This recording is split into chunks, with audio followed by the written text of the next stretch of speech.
Oi, gente, bem-vindos ao canal. Meu nome é Ariadne Vanilla. Se você é novo por aqui, já curta, se inscreva no canal, comente alguma coisa. Nós estamos no livro 1, né, na parte 1 do livro da Saidiya Hartman, Vidas Rebeldes e Belos Experimentos. História íntima de meninas negras sordeiras, mulheres encrenqueiras e queers radicais. Em uma nota sobre o método, ela conta, né, sobre o que vem sendo chamado de fabulação crítica, né?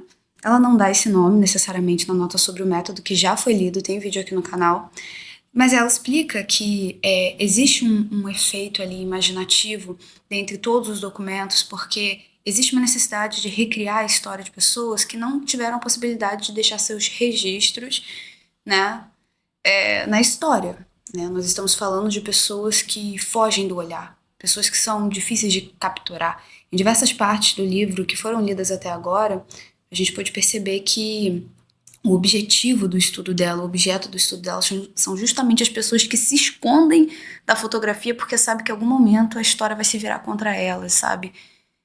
Então, estar nos holofotes, aparecer, contar a sua história, dar seu nome verdadeiro, tudo isso se torna algo a ser evitado. Então é isso. Uma mulher mal amada. Quando o condutor voltou a pedir que ela cedesse seu assento no vagão das senhoras, ela se recusou. Ele não disse que as outras passageiras se opunham à companhia dela. Simplesmente ordenou que renunciasse ao seu assento e fosse para o vagão segregado. Até o homem tentar tirá-la à força dali, as senhoras tinham assumido que ela era uma empregada viajando com sua senhora, e assim estavam confortáveis com seu lugar no vagão de primeira classe. Só depois que a disputa irrompeu e a mulher de pele escura insistiu que seu bilhete de primeira classe lhe dava direito ao assento, foi que as senhoras brancas recuaram e começaram a gritar, ordenando sai daqui, porque não tinham o hábito de compartilhar assentos com negros. Então elas ficaram chocadas com sua presença e com a imposição de um contato tão íntimo.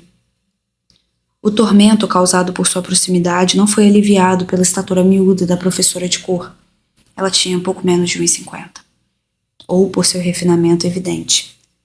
A bela jovem de 21 anos estava trajada com um elegante guarda-pó de linho. O rancor das mulheres e as ameaças do condutor que pairavam em torno dela não enfraqueceram sua determinação em seguir adiante na jornada de Memphis para Woodstock, Tennessee. Nem a levaram a duvidar de seu direito de ocupar o assento, pelo qual ela pagara. Os olhos do condutor, seu tom grosseiro e em seguida suas mãos ásperas não foram suficientes para desalojá-la. Não, ela não sairia dali. Ele tentou arrancá-la do assento confortável e acolchoado, mas ao agarrar seu braço, ela cravou os dentes na mão fechada que o agredia e mordeu com toda a força que pôde reunir. Ficou orgulhosa com o fato de que foram necessários mais 2 homens para ajudar o condutor a destituí-la. Ela lutou como um tigre. Os homens agarraram suas mãos e pés, arrastando-a pelo corredor e rasgando seu casaco de viagem. Ela se segurou nos bancos, arranhou e esperneou, mas havia muitos deles e apenas uma dela. As passageiras brancas permaneceram em seus assentos. Bateram palmas quando ela foi expulsa. Não era uma senhora. Não era uma mulher. Era uma negra. O vagão de Jim Crow não tinha designação de gênero. Ida Wills escolheu deixar o trem em vez de seguir a humilhação do carro segregado, que também era onde os homens brancos podiam fumar e beber. A conduta proibida na primeira classe era permitida no vagão de cor. Homens brancos fumavam no vagão imundo, cuspiam no chão, bebiam, xingavam, liam revistas obscenas, encaravam com cobiça e molestavam mulheres de cor.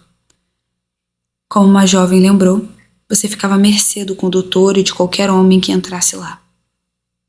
Aida estava familiarizada com todas as terríveis tragédias sofridas por garotas de cor que foram obrigadas a viajar sozinhas nesses vagões. Esse havia sido o motivo de sua escolha pelo vagão das senhoras. Por sorte, não houve hematomas, olhos roxos ou costelas quebradas.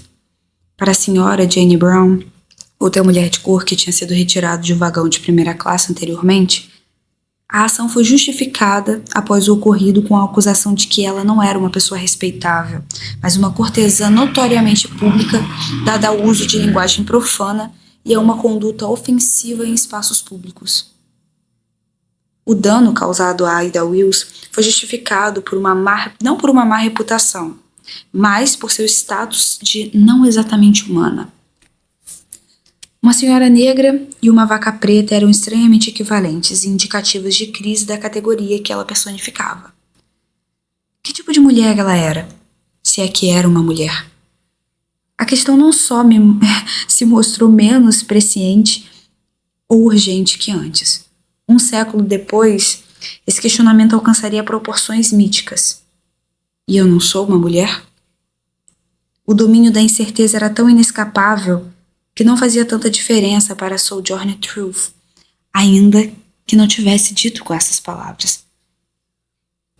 E eu não sou uma mulher, da Sojourner Truth é uma referência do discurso proferido por ela em 1851, com esse mesmo nome. E eu não sou uma mulher? Então, dando continuidade.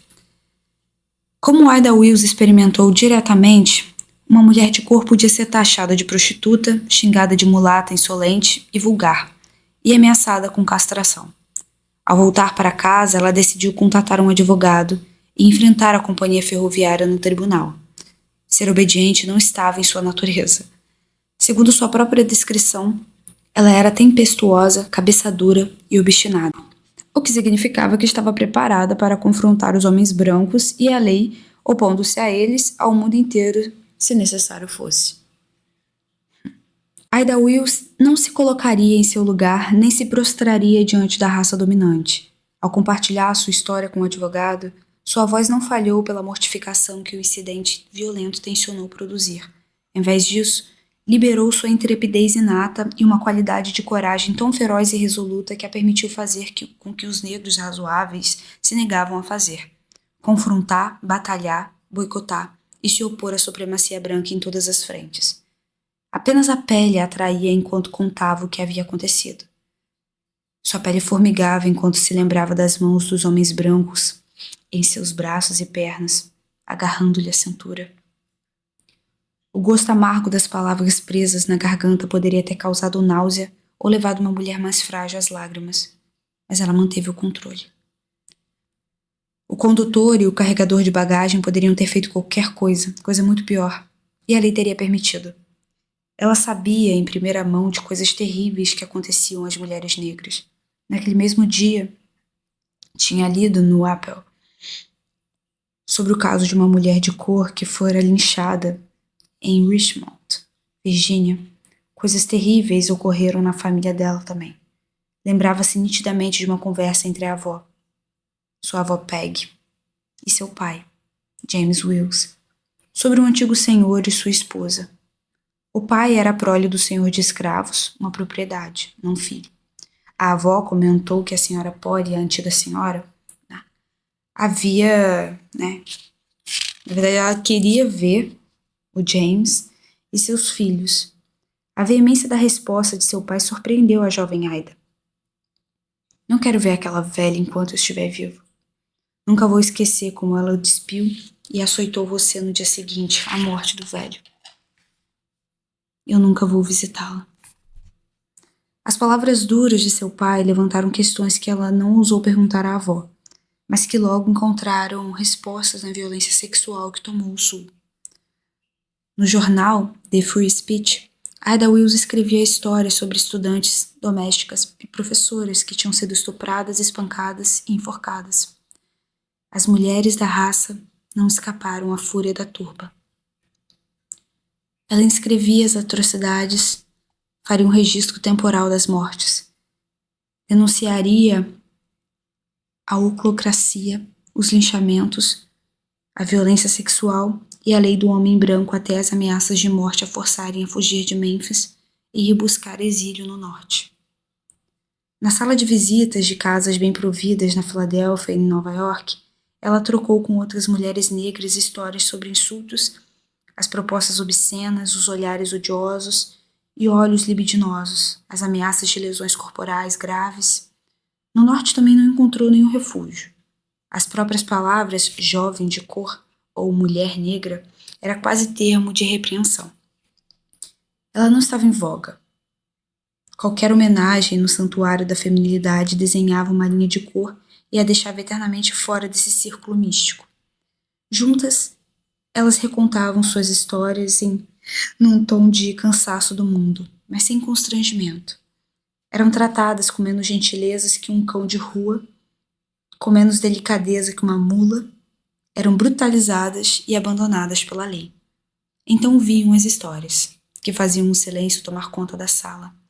Aquela mulher de Nova Orleans assassinada por viver com o marido branco, a doméstica linchada por roubar uma bíblia, a mãe enforcada ao lado do filho pela acusação de sempre, a esposa do agente de correios, Sra. Baker, que perdeu o marido e a filha pequena, para a turba, enfurecida porque um homem negro havia assumido o trabalho de um homem branco, a menina de 13 anos, Mildred Brown, linchada em Colômbia, Maggie Reese, de 8 anos, estuprada em Nashville, Lois Steves, enforcada em uma ponte ferroviária pelo assassinato de seu amante branco que havia abusado dela. E assim por diante. O registro vermelho nunca cessou. Mais de 1.000 pessoas negras foram assassinadas em 6 anos. E todas as coisas terríveis que ela e os outros sobreviventes jamais esqueceriam, por mais que tentassem. Enquanto bebiam chá e comiam biscoitos amanteigados, as mulheres planejavam formas de evitar que tais coisas acontecessem. Sonhavam coletivamente com um país no qual pudessem ser cidadãs. Pesavam os prós e os contras da imigração africana. Lamentavam os mortos. Ida Wills descreveu as virtudes do Winchester e concluiu que a autodefesa era a única forma de proteção concedida às mulheres negras. Era melhor morrer lutando contra a injustiça do que como um cão ou um rato na ratoeira. A frase que ela escreveu sobre o herói fora da lei, o filósofo do sótão, Robert Charles, bem poderia ser aplicada a si. Ida já estava determinada a vender sua vida pelo preço mais alto possível, se fosse ela atacada. O tilintar delicado das xícaras de porcelana apoiado com gentileza no pires, o tiner de uma colher de prata cuidadosamente colocada sobre a louça de Wedgwood, pareciam anunciar: ainda estamos aqui. Era o murmúrio, a música que animava o discurso delas. Ainda estamos aqui. Não permitiam que suas vozes falhassem, nem que seus olhos brilhassem diante dos fatos, do cálculo brutal da vida e da morte. Apenas o nós e o ainda estamos aqui é que lhes permitiam proferir uma atrocidade após a outra, sem sucumbir. E é isso. Uma mulher mal amada. A gente se vê no próximo, que é uma história íntima da escravidão e liberdade.